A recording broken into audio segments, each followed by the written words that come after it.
Okay, so today we're dealing with a bit of a wild card. We're diving into Willy Wilsino, right? This social media guy kind of built a whole thing on being, you know, provocative. Yeah, like almost an internet jester, but then every so often he'll drop these like really sharp observations. Right, exactly. And that's what's got us intrigued. So we've got a transcript of one of his videos, Halloween with Willy Wilsino, RUS. It was in Russian, by the way. Ah, cool. Yeah, so we're already dealing with that translation there, just to throw that out there. But what I'm really curious about with this deep dive is he just trying to be outrageous for the sake of it? Or is there actually like a deeper message hidden under all of that? Right. It's a good question to be asking. So Wilsino, he jumps right into American politics, no surprise there. He loves that. Yeah, he loves it. And he drops this claim that Trump said immigrants, and specifically Haitian immigrants, eat people's pets. Now, I got to be honest. I've heard a lot about Trump, right? A lot of wild stories. Right. That one, I don't know where it came from. Yeah, that's a new one. Yeah. What do you make of that? Well, I mean, Wilsino, he does tend towards exaggeration, Yeah. so it's almost certainly hyperbole, you know. Okay. But the real question is, what's he trying to achieve with that exaggeration? Right, like beyond just stirring the pot. Exactly. Think about it. Trump and his whole stance on immigration, that was huge during his presidency. Hugely controversial. And he really appealed to some people, but he also relied a lot on fear and prejudice to do that. So you're saying even with this totally out there claim about pets, Wilsino is maybe tapping into those same anxieties. Like he's highlighting how absurd it all is. It's definitely a possibility, yeah. And don't forget, there are all these stereotypes about Haitian culture too, especially with voodoo. Oh, right.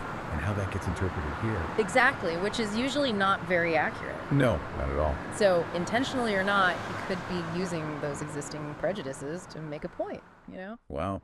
It's kind of amazing how much he can pack into one little soundbite. Right. And just when you think you're starting to figure him out, he totally switches gears. Classic Wilsino. Always got to keep us on our toes. Yeah, talk about a hard left turn. So from U.S. immigration, he goes straight to Russia. Yeah, like what is that about? I don't know, but this is where it gets interesting, you know? He starts talking about demographic operations. Right, and he seems weirdly fixated on Russia right now. He even uses the phrase special demographic operation. I mean, given everything happening in Ukraine, I kind of got chills hearing that. I don't blame you, yeah. You can't really hear that and not think of it. Yeah. We don't want to get too political here, of course. But for context, when he says that special demographic operation, he's most likely talking about what the Russian government calls the special military operation in Ukraine. So it's like coded language, Exactly. using this really loaded term, and then, as if that wasn't enough, he takes this whole demographics thing even further. Oh, yeah. He goes there. He suggests, get this, sending immigrants from the U.S. border to Russia. I mean, come on, that's just... He's out there. Yeah. Like, is he serious? It feels like he's just throwing out these crazy ideas to get a reaction. It definitely seems that way at first, right? But I think if you look closer past the whole shock value thing, he is actually unintentionally maybe touching on something real. Really? Like what? Well, think about global migration, why people move around the world. It's usually complicated, right? Like economic reasons, wars, even climate change pushing people out. Right. It's a whole web of factors. Exactly. So Wilsino's suggestion, as crazy as it sounds, it kind of highlights how interconnected all of this is. You're saying his solution's unrealistic, but the underlying issue is real. Exactly. Countries deal with this all the time, the flow of people across borders, it's never simple. So he's like accidentally starting a conversation about a real global problem. Yeah, it's kind of like he stumbled into this game of geopolitical chess, even if he's using imaginary pieces, you know? That's a good way to put it. And that's why analyzing someone like Wilsino is so fascinating. He can take the most absurd, sometimes offensive statement, and somehow weave it into this bigger commentary on, well, everything, really. It's like he's playing this whole other game, you know, way ahead of everyone else.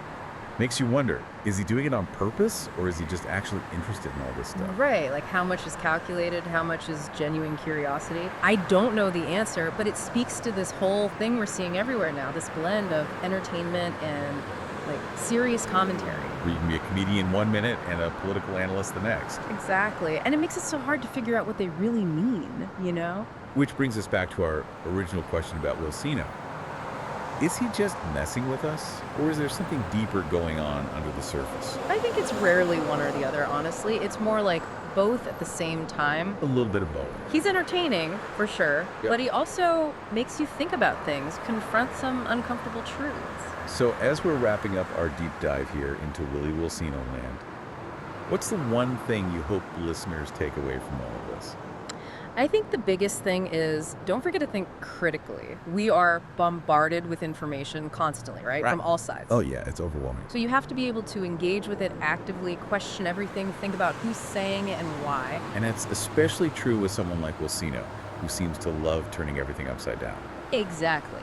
Don't just take him at face value. Ask yourself, why is he saying this? What's he trying to do? How does this reflect what's going on in the world? So approach everything with a little bit of healthy skepticism and be willing to look deeper. That's the best way to navigate this crazy media landscape we live in and actually form your own opinions. And on that note, we'll leave everyone with this thought. How much of what we see and hear is actually real, and how much is just performance? It's something to think about as you encounter the Willy Wilsinos of the world, online and offline. Until next time, keep exploring, keep questioning, and keep diving deep.